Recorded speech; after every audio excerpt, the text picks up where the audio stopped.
Voy a dar la bienvenida a Javier Tacón, que es el ponente de esta mañana. Javier ha resumido muy bien en el título de su ponencia, Adhesivo y tú de quién eres, el objetivo que yo le trasladé cuando le llamé para invitarle. Ha concretado muy bien las dudas que podemos tener y la fidelidad que en algunos momentos tenemos a los adhesivos y que nos hacen descartar otras opciones en aras de cómo usamos nosotros el adhesivo y a lo mejor el desconocimiento que tenemos hacia otro. Entonces, espero que él, que nos va a hablar de la diversidad de los adhesivos, como unos solo son actos para la restauración del patrimonio documental. Javier es conservador de la Biblioteca Histórica de la Biblioteca de la Universidad Complutense y coordinador y responsable de la Biblioteca Histórica Marqués de Valdecilla. Ha realizado varios libros, tiene 3 publicaciones en Ollero y Ramos, que son referencias indispensables para todos nosotros y a los cuales acudimos constantemente. Y pues nada, Javier, no me quiero extender más para no quitarte tiempo de tu ponencia. Muchísimas gracias por el apoyo recibido. Sé que fuiste uno de los que me animaste a continuar con la segunda edición y muchísimas gracias por estar aquí. Pues buenos días y muchas gracias a ti. No sé si se me oye. ¿Sí se oye bien? Se oye bien, sí. De acuerdo. Pues muchas gracias a ti, Emma, por contar conmigo y por esta iniciativa tan estupenda, que ya sabes que me gusta muchísimo el enfoque que se le dan a estas jornadas. Voy a compartir pantalla ya mismo para evitar que haya fallos. Supongo que se ve perfectamente. Bueno, en primer lugar, pedir disculpas en caso de cualquier incidente porque es mi primera vez. Paradójicamente, con la mayor audiencia que he tenido nunca, estoy aquí solo en mi habitación, sin ver a nadie, y estoy hablando con mi ordenador, pero buenos días a todas, porque estoy segurísimo que de la gran asistencia, la gran mayoría de asistentes sois mujeres.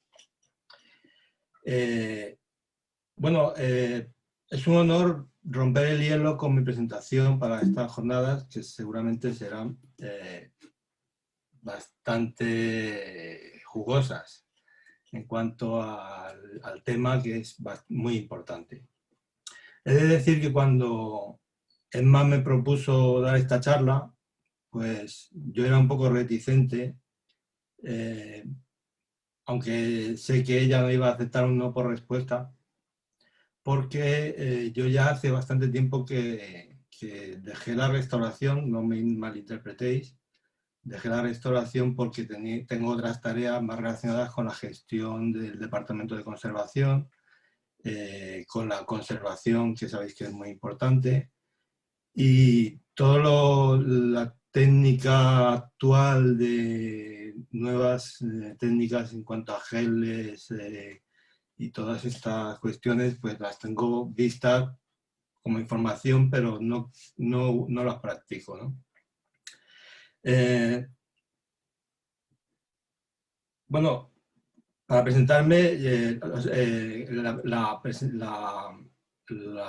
título de la ponencia, Adhesivo y tú de quién eres. Primero voy a decir yo de quién soy. Yo soy de la Biblioteca Histórica, como bien habéis dicho. En la página web podéis tener acceso a nuestro espacio en este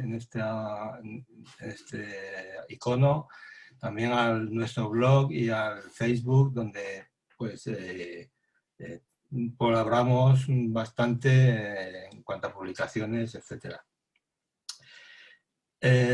¿Cómo voy a enfocar la presentación? Bueno, pues como ha dicho Emma, yo al final acepté hacer esta introducción porque me pidió algo muy básico en cuanto a clasificación de adhesivos, naturaleza de los adhesivos, he entrado en un mundo muy complejo con muchísimos tipos de adhesivos que vamos a ver por encima porque, claro, no van a caber todos en la presentación. El adhesivo, como sabéis, lo hemos utilizado no solamente para adherir, sino también para aglutinar pigmentos, para dar aprestos a superficies, para, para todo lo que se utiliza en un adhesivo, además de pegar. Y cuando empecé a pensar en el tema, yo pensaba, pues el adhesivo debe estar presente en el ser humano, en el Homo sapiens, desde hace mucho, desde que el hombre conectó su cerebro con sus manos y empezó a fabricar objetos, enseguida tuvo que tener la necesidad de pegar algo.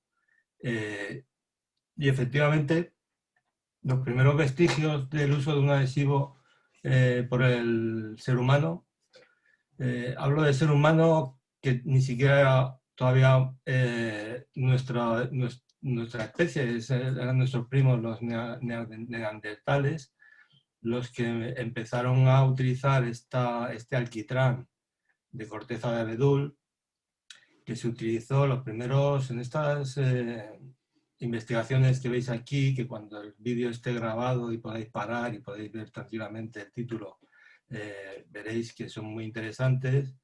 Los datos, los restos más antiguos de restos de alquitrán de este tipo, de corteza de abedul, en piedras para consolidar las puntas de flechas y las herramientas de los homínidos, pues son 200.000 años los que llevan con nosotros esta práctica, ¿no?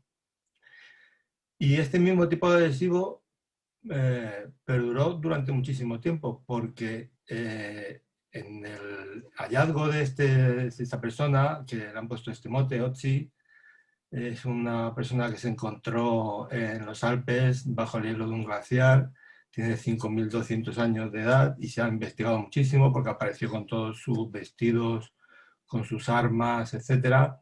Pues se vio que también se utilizaba ese tipo de adhesivo, con lo cual, pues imaginaros, es el adhesivo más usado en la historia.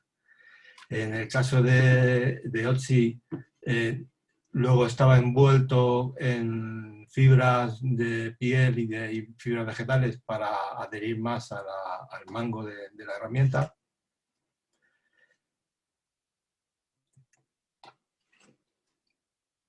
Y más adelante, pero ya hace 70.000 años, se empezaron a utilizar adhesivos compuestos. El adhesivo anterior es un adhesivo simple, es un material que, cogido tal como está en la naturaleza, se utiliza para adherir. Sin embargo, este otro, compuesto por goma o resina de árboles y ocre rojo, pues es un adhesivo más complejo, ya con una formulación específica. De hecho, este investigador, Kosovic, ha hecho estos modelos, igual que esta investigadora, Lynn Waley, ha realizado estos modelos y ha comprobado que para que el adhesivo funcione tiene que tener una composición característica, una composición, o sea, él ha comprobado como si se pasaba un poco de uno de los ingredientes, el adhesivo no funcionaba, con lo cual ya en ese momento el ser humano tenía la capacidad de recordar las composiciones y realizar estos adhesivos, que estaban compuestos de goma de acacia, o sea, goma arábiga y ocre rojo en Sudáfrica, en la parte de África, y resina de pino más ocre rojo y cera de abeja en yacimientos muy distantes, como puede ser Europa o Canadá. En Canadá también se han encontrado con edades no tan antiguas, pero se han encontrado adhesivos hechos con estos materiales.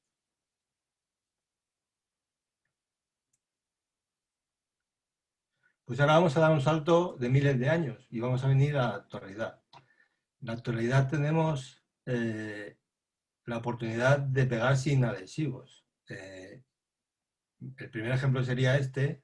Es una cinta que se pega simplemente imitando con la técnica de la nanotecnología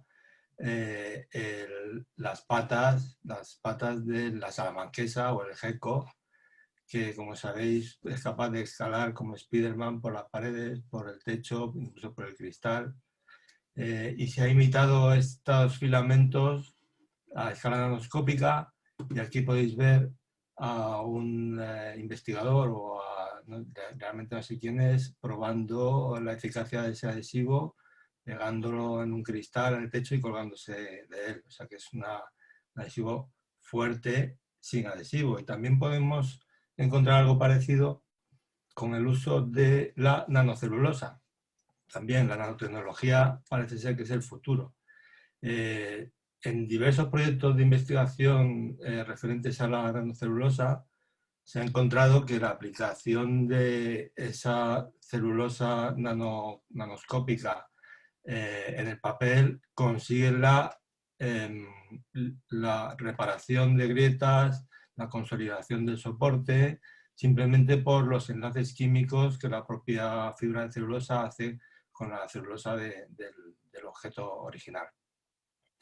Tenemos diversas investigaciones, una de ellas en la que participó nuestro gran Arsenio, en cuanto a la utilización de celulosa bacteriana en la reparación de deterioros en los papeles y en la consolidación de papeles frágiles. Aquí tenemos una investigación sobre suspensiones de nanocelulosa con aplicación sin adhesivos, y aquí también otra donde incorpora esta técnica de la nanocelulosa a la consolidación de documentos afectados por tintas corrosivas. Bueno, pues volvemos a la historia.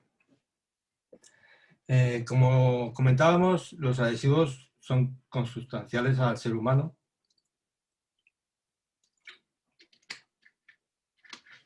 Y después de la época prehistórica de la que hablábamos, en las grandes civilizaciones de la antigüedad siguieron haciendo uso y siguieron desarrollando nuevos adhesivos.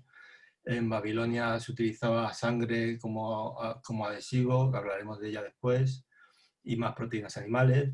Las resinas de plantas, que ya se venían utilizando desde la época prehistórica, y el asfalto, que es parecido a ese betún que decíamos de corteza de abedul, pero de carácter mineral, ¿no?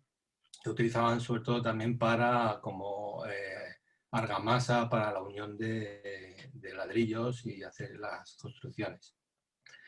También se ha visto en enterramientos funerarios, en ajuares funerarios, que hay objetos cerámicos que estaban fragmentados, que luego se repararon con resinas vegetales. Y en Egipto se desarrollaron prácticamente, podemos decir, casi todos los adhesivos que conocemos naturales. Se desarrollaron adhesivos de origen animal, colas, almidones, y ya se empezaron a hacer referencias escritas en los jeroglíficos acerca del uso de adhesivos y del oficio de hacer estos adhesivos. Y en Grecia y en Roma pues se continuó con esa tradición egipcia y se perfeccionaron todas las fórmulas para hacer todos estos tipos de adhesivos, que, como veis aquí en este pantallazo que hice de la novela, del ensayo de Irene Vallejo, El infinito en un junco, que recomiendo fervientemente, en la descripción del inventario de bienes y de esclavos de un romano rico, uno de los esclavos era un restaurador de libros. ¿Y qué es un restaurador de libros sin un adhesivo? En fin, que los adhesivos naturales, como veis en este gráfico, se han utilizado. Este gráfico lo he hecho pensando en que los adhesivos empezaron a usar hace 100.000 años, pero como habéis visto antes, las primeras muestras son de hace 200.000 años. Y solamente este pequeño hilo se representa los adhesivos que estamos utilizando pues, desde el siglo XIX a esta parte, que como veremos pues, son de otra naturaleza.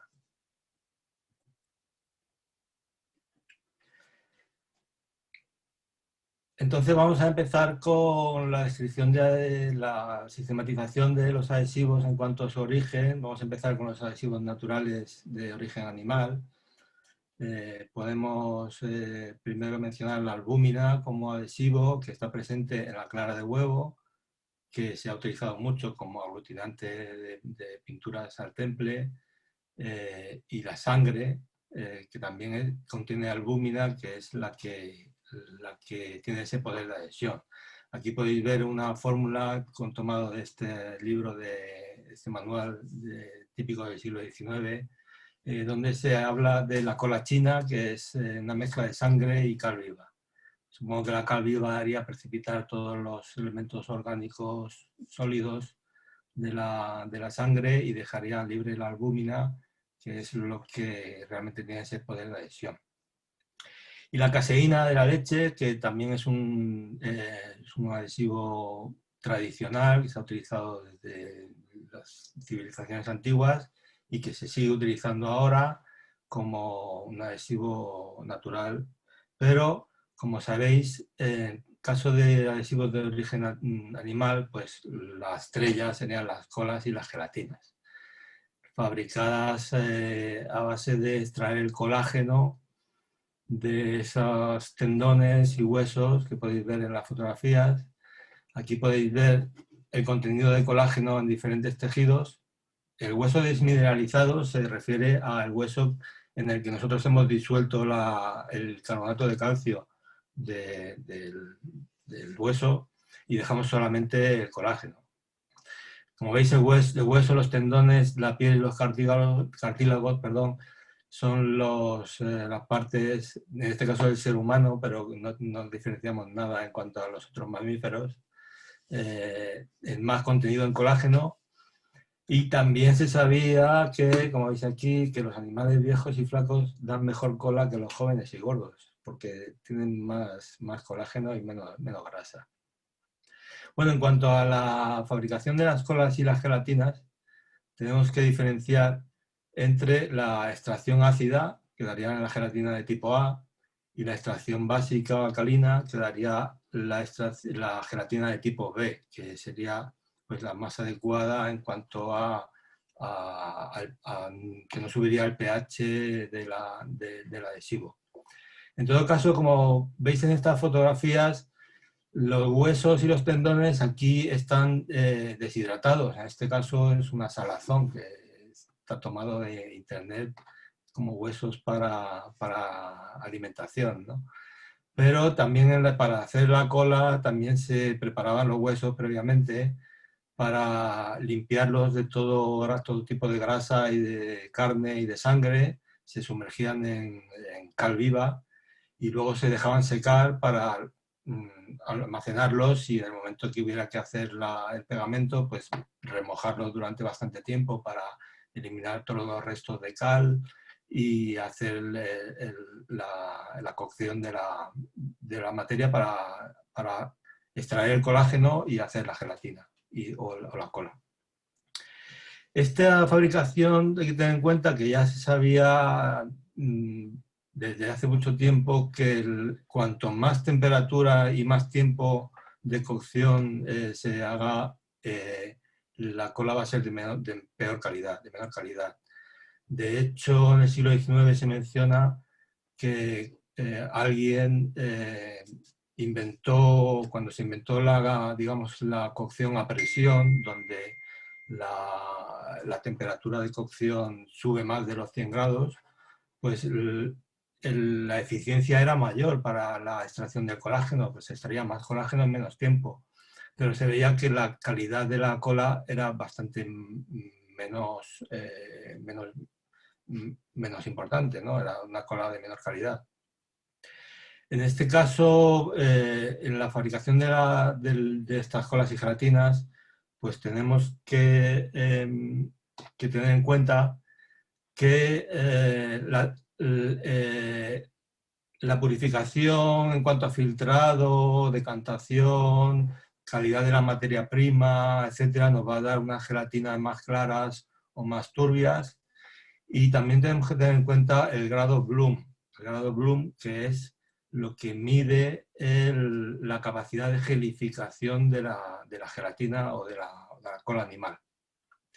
Quiere decir que con mayor grado Bloom, que puede ir de 30 a 300, con mayor grado Bloom, la gelatina que está caliente a menor temperatura va a gelificar, se va a cuajar, digamos, y todo esto está relacionado con el peso molecular.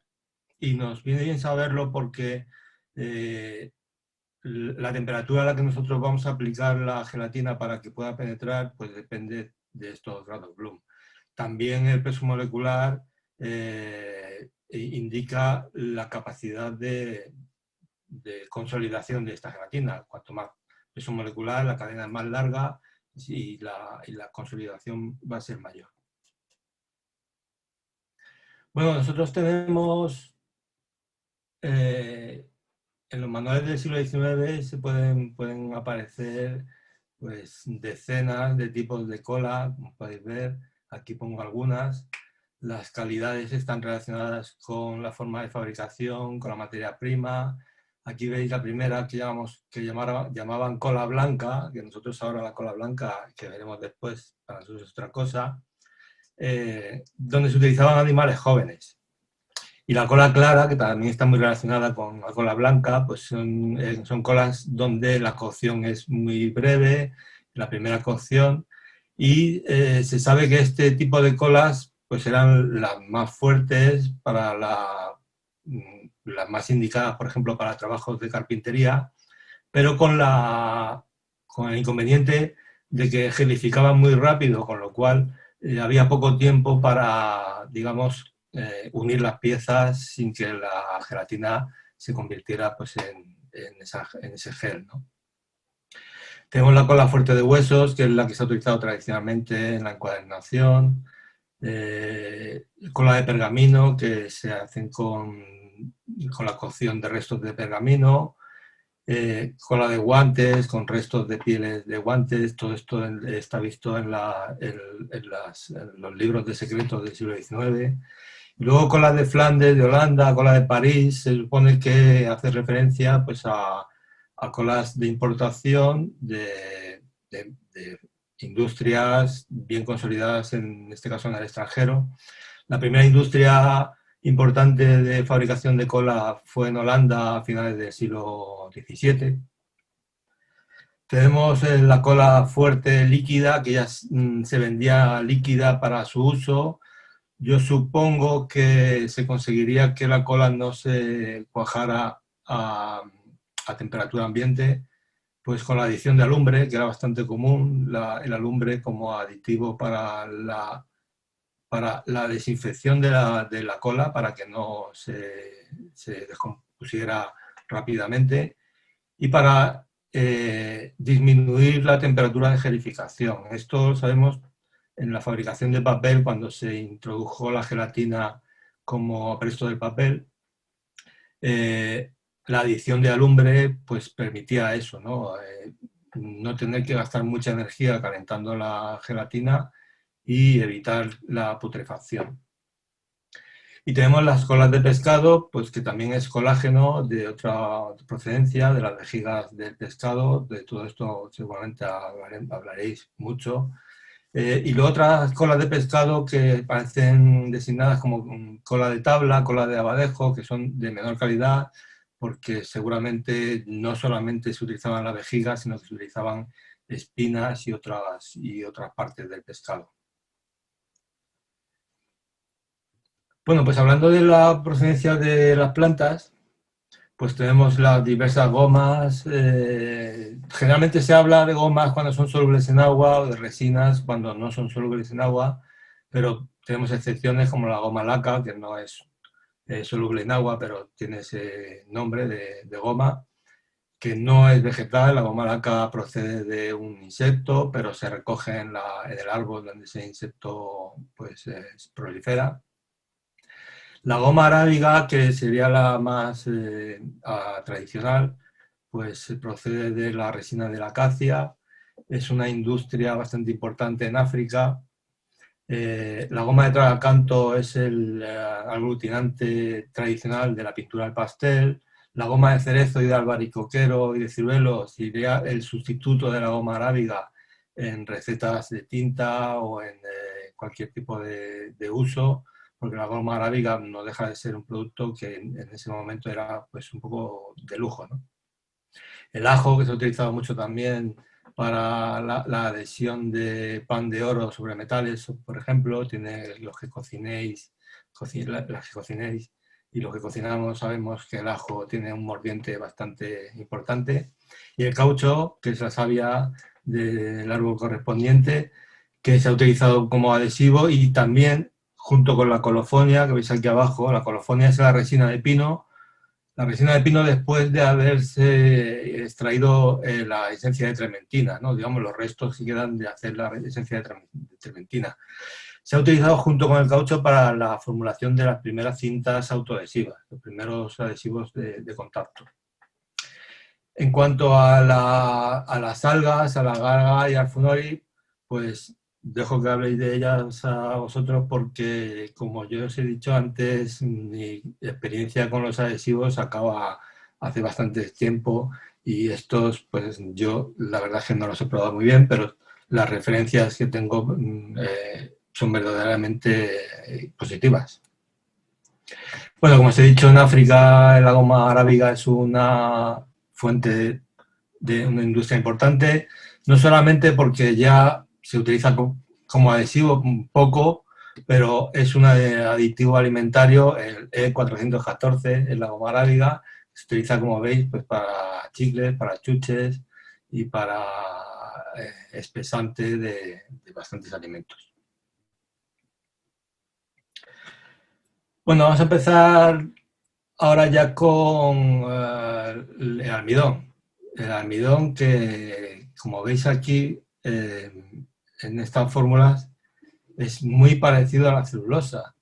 La única diferencia que hay entre el almidón y la celulosa es que en la celulosa las unidades de glucosa están contrapeadas, están una para arriba, una para abajo, una para arriba, una para abajo. El almidón, que se compone de amilosa y amilopectina, la amilosa es un polímero lineal, completamente lineal, sin ningún tipo de contrapeado, como decíamos.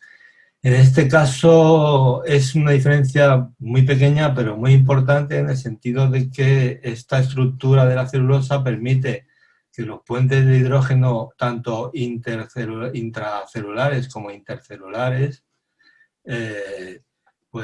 hacen que la estructura cristalina no permita la hidrólisis por el agua. Sabéis que las fibras de celulosa pueden resistir temperaturas de ebullición sin ninguna disolución. Entonces, esta pequeña diferencia hace que el almidón se configure de forma helicoidal en granos de almidón, y la celulosa en fibras. Sin embargo, el compuesto prácticamente es el mismo. En cuanto al uso del almidón, como veis aquí en este párrafo, el engrudo no constituye un objeto de comercio, puesto que es elaborado por los mismos industriales que tienen necesidad de hacer uso de él, lo cual se mantiene hasta el día de hoy. Aquí podéis ver una fotografía de una conferencia en este centro, donde se hacía almidón de distintas formas, en microondas, en salsera, en distintos tipos de fabricación, y luego se evaluaba el comportamiento de cada almidón realizado de alguna forma. Hay que saber que la harina de trigo, otras harinas no, la de trigo sí está compuesta por gluten y almidón. El gluten más oscuro, aquí vemos un engrudo hecho con la harina completa, con su gluten. Entonces, como no es un producto industrial, pues podemos encontrarnos seguramente con miles de recetas. Yo aquí estoy hablando exclusivamente de la tradición occidental. Supongo que en Oriente, de lo que no tengo bastante idea, pues habrá otra tradición, ¿no? Pero aquí nos hemos encontrado, yo por lo menos me he encontrado con parches pegados en libros, donde, cuando he hecho el test de yodo he visto que es un adhesivo de almidón, pero que probablemente se haya hecho también con la harina completa, con el gluten amarillará bastante a largo plazo, y también con la adición de otros productos, seguramente, pues alumbre también, porque para que no se corrompiera, pero que también ayuda a la reticulación del polímero y lo hace más insoluble. Nos podemos encontrar con problemas de reversibilidad en adhesivos naturales por la adición de alumbre, que lo que ha hecho ha sido endurecer el adhesivo. Y empezamos ya a ver la naturaleza modificada, cómo ya a partir del siglo XIX empezamos a hacer experimentos y a modificar los productos naturales para adecuarlos a nuestra conveniencia, ¿no? El primero que os presento es la dextrina, el almidón modificado. Es un proceso mediante el cual el almidón se hidroliza por medio de un ácido, las cadenas moleculares de almidón se rompen y el producto resultante pues, es más soluble en agua y se ha utilizado, como veis aquí, a esta persona bastante conocida en el papel engomado como sustituto de la goma arábiga, y eso fue bastante importante porque, como comentaba, la goma arábiga, debido a su naturaleza, pues era bastante cara y esto permitió pues abaratar bastante el precio.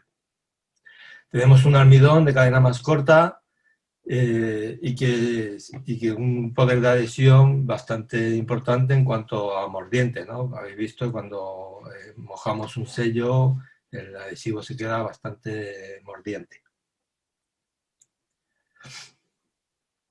El nitrato de celulosa sería el siguiente experimento que se hizo en el siglo XIX. Hablo de experimento, no, de hallazgo, ¿no? de progreso, donde la celulosa se modificaba sometiéndola a la acción de ácido nítrico y ácido sulfúrico.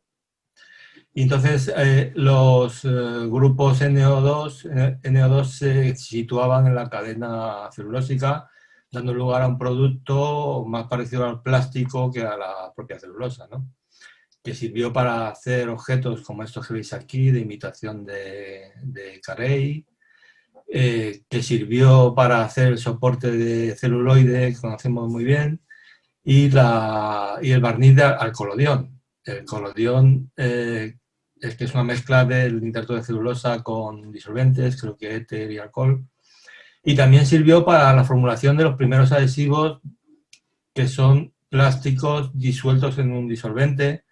En el caso que podéis ver aquí, este adhesivo, creo que era, es que no lo veo muy bien, es HMG, creo que es un adhesivo a base de nitrato de celulosa, el azul, el rosa es a base de Paraloid B72. Javier, tienes que ir finalizando. Sí, y que se sigue utilizando sobre todo en el Reino Unido, este adhesivo de nitrato.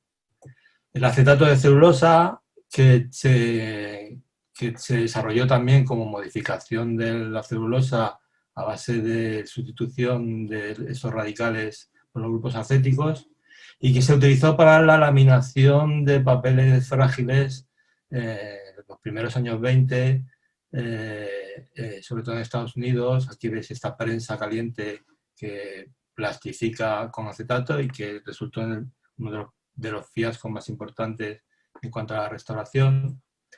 Los éteres de celulosa, que son todo un mundo y que se utilizan, hay una demanda muy importante fuera de nuestro mundo, incluso del mundo del arte, en alimentación, en construcción, etcétera.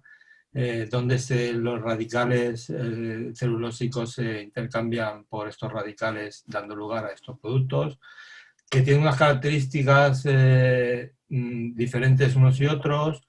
Para mí, las características importantes en cuanto a restauración es la posibilidad de añadir alcohol y otros disolventes, porque sabéis que cuanto menos agua haya en algunos momentos es mejor.